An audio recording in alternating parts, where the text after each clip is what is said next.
And it's really only after the 7 Years' War, the French and Indian War in 1763, that the area of the Illinois Territory moves into British North America. But even after the War of American Independence, this is still a highly disputed area between Britain and the United States. And it's also, even insofar as it is claimed by the United States, Indian territory. And it's really only in the 1790s, after the Battle of Fallen Timbers, that actually the city is formally ceded that area to the United States, and they open a fort, a little place called Fort Dearborn. The city itself is incorporated in 1837. At the time, it has a population of about 1,000. And the reason that it's growing, and 1,000 is a pretty substantial settlement. Illinois becomes a state in 1821, so it's 16 years later. 1,000's probably, I should check this, probably the largest city in Illinois at the time. And partly, again, it's because it's on the lake. It's a kind of trading area. But it will very quickly become a kind of nexus in which, again, things are moving, both a kind of center of it feeding the countryside around it and the countryside feeding it, and also a place through which goods go. This guy is Cyrus McCormick. The American Industrial Revolution, I talked about last year, starts with cotton. It starts with textile manufacturing.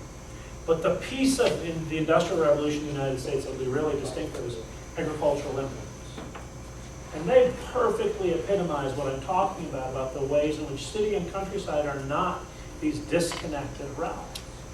What's happening is one of the most important commodities being produced in cities are agricultural implements, which are being sold to these rural markets for people to increase their production so that they can produce commodities which they can sell to this growing urban market.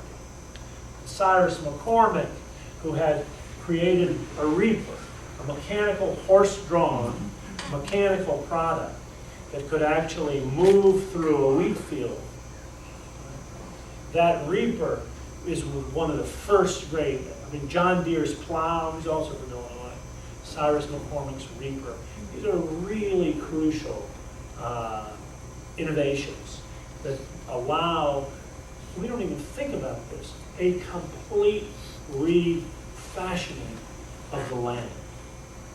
In an area that was prairie grass, because Chicago really is the edge of the prairie, that would, in a remarkably short period of time, be completely converted to the production of wheat and corn.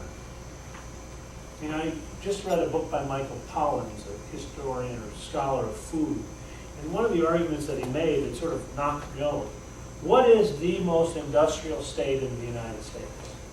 The state which has the least natural terrain left and the most territory given over to industry. And his answer is Iowa. Factory farm corn. Corn which is being grown wall to wall using petrochemicals as fertilizer. It's grown in such a way now, in fact, that the energy to produce corn doesn't actually come from sunlight anymore. It comes from petrochemical fertilizers. But this process is starting in the 1830s and 1840s. The entire landscape is in the process of being transformed. Cyrus McCormick in 1847 would bring his factory to Chicago. That company is in fact still with us today. It's International Harvest. When Marquette and Joliet traveled, in fact it's remarkable, 1670 something. So here's the Mississippi River. Here's the Illinois River draining into the Mississippi. But, so it flows this way. Marquette actually having made this walk, right, in 1677 said, we need to dig a ditch, a canal. Because if you dig a canal for 50 or 60 miles, you could connect the Illinois River and therefore the entire Mississippi Valley with the Great Lakes.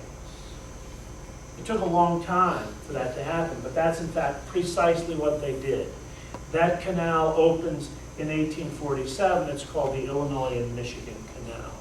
And here you can again begin to see the ways in which Chicago is going to become a kind of conveyor belt. So increasingly, goods can now move, once the St. Lawrence Seaway is open, that's much later, of course, all the way from the Atlantic. But at this point, through the entire Great Lakes region is now connected to the entire Mississippi Valley, up to the Missouri Valley, and the entire country is becoming accessible to people through Chicago. So here you see very early the movement of goods and people along that canal.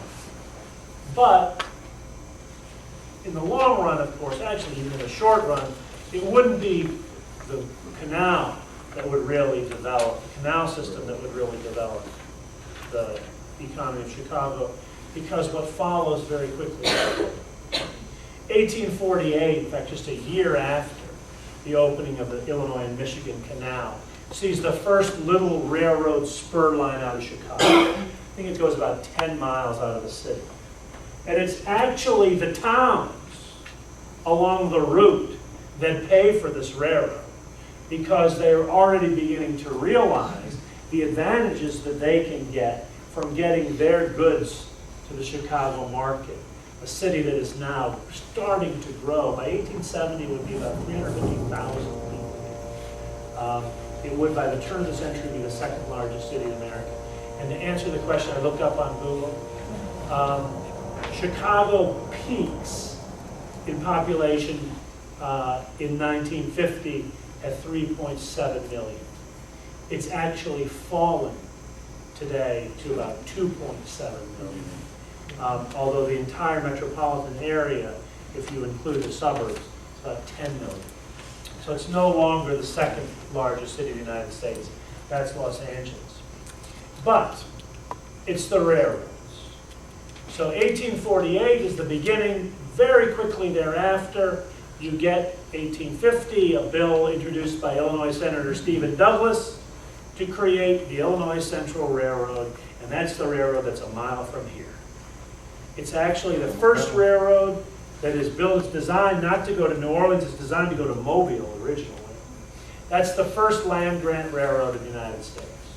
They basically give the land along it to the railroad company, because if you're building a railroad along it, the land along that line is going to be very, very valuable.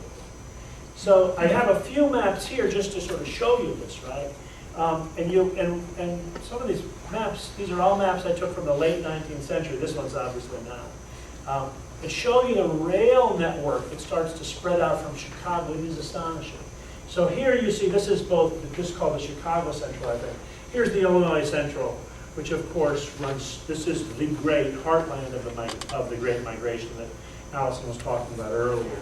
That Illinois Central Railroad that will just take people right up through Memphis to Chicago.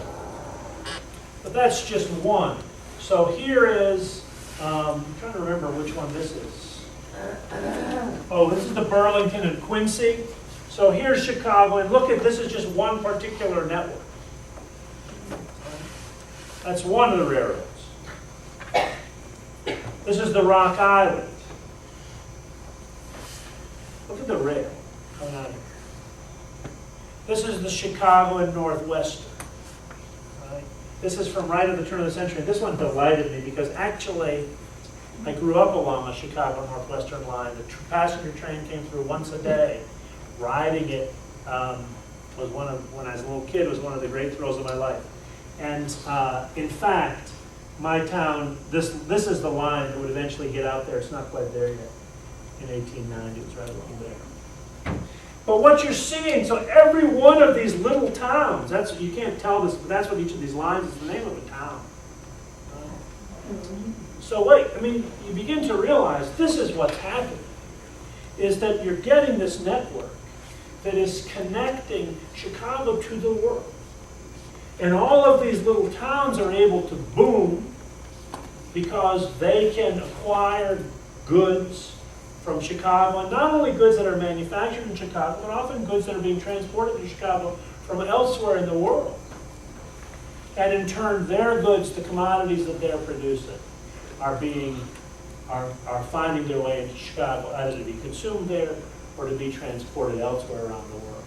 I mean, Chicago becomes a place where lumber coming out of the forests of Wisconsin and Michigan, and cattle from Wyoming, and grain, corn and wheat from across the Midwest, and manufacturers from the East Coast and indeed from around the world are all going to meet in this place called Chicago.